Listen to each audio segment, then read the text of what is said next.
Tiberius drove government to standstill and broke all bounds of Roman tradition, deposing a tribune so that he might get his way. But even as he pushed his reforms through with the people, other sentiments were brewing.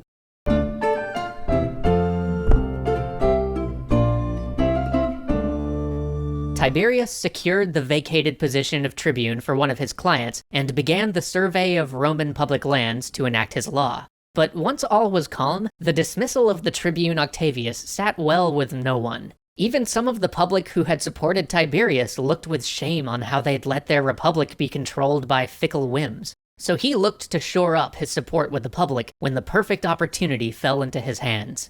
The King of Pergamum died, and in his will, he left his kingdom to Rome. This may sound shocking, but he had no heir, and he didn't want his people to face a civil war, or eventually a war with Rome. He could better safeguard them by ensuring their good treatment in his will than by facing Rome on the battlefield. Tiberius seized on this, and said that the wealth of the king should be used to give poor farmers the tools they needed to get their farms started. And while the Senate was debating on how to administer the cities of the realm, Tiberius declared that this was not a matter for them to discuss, and that he himself would personally submit a proposal to the people. The Senate was incensed. Foreign affairs had always been the purview of the Senate. Now, even those senators who had previously stayed on the sidelines got involved.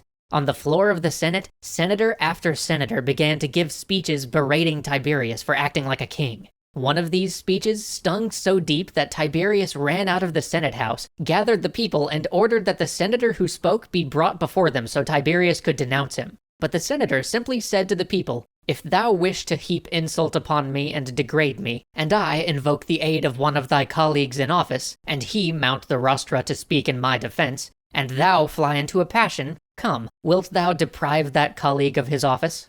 This was a sarcastic reference to the removal of Octavian. And seeing the effect this had on the people, Tiberius simply dismissed the assembly and let the senator go. But now, fearing for his life and needing the sacrosanctity that came with being a tribune, Tiberius ran for tribune again. And I should mention that in 200 years, no man had ever served as tribune twice in a row. He started making all sorts of promises to the people about what he would do as tribune, not all of which might be seen as in the best interests of Rome. But even this was not enough. On the day of the vote, Tiberius was clearly falling behind. His friends stood up and made speeches and hurled insults at the other candidate in an attempt to slow things down, managing to stall just long enough that the voting had to be closed for the day. They would be back the next day, and they would be rallying many more of their supporters to bring to the forum. At dawn, against many ill omens, Tiberius went to the forum for the election. A great crowd was gathered, but the voting couldn't be started. A disturbance on the periphery of the crowd kept interrupting the proceedings as the vote was being called to order. Then, a senator standing in the crowd motioned to Tiberius that he wished to speak. Tiberius waved to the crowd to let him through. The senator came forward with a warning. He stated that a faction of wealthy Romans planned to have Tiberius assassinated. The men close enough to hear this armed themselves with clubs and prepared for violence. Those a little further off, confused over this commotion, tried to ask what was going on, but the tumult of the crowd was too great, so Tiberius rose up and pointed to his head to indicate that his life was in danger. But this wasn't exactly a clear signal. At the border of the crowd, one man saw this and immediately ran to the Senate to tell them that Tiberius was asking for a crown. The Senate, shocked at this, called upon the consul to act, but the consul merely replied that, hey, if the people voted for anything unlawful, he would nullify the vote. Chill out. This was not a satisfactory answer for one of the senators, though, who leapt to his feet with the words, "Since then the chief magistrate betrays the state, do ye who wish to succor the laws follow me."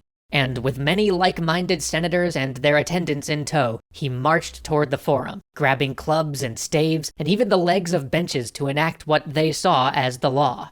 They lay into the crowd with their cudgels, and a panic began. Tiberius's men tried to fight back, but in the whirling melee and the trampling throng, Tiberius fell as he tried to escape, and his assailants fell upon him. One beat him with the leg of a bench, another with a stone, until at last, he and 300 others lay dead in the forum.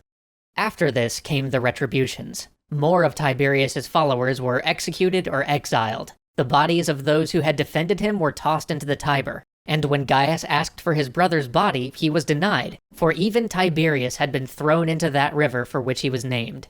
It was the first great act of political violence in the Roman Republic, and it would set the tone for the next 100 years. In Roman law, a tribune was sacrosanct, which meant that it wasn't just a crime but a sacrilege to harm them. It was the highest taboo, and the stabilizing factor that kept the Roman Republic from descending into a rule of the strong. But now, that taboo was shattered, and once a collective taboo is broken, there's no going back. Violence had now been introduced into political life, and no democracy can survive the weight of violence.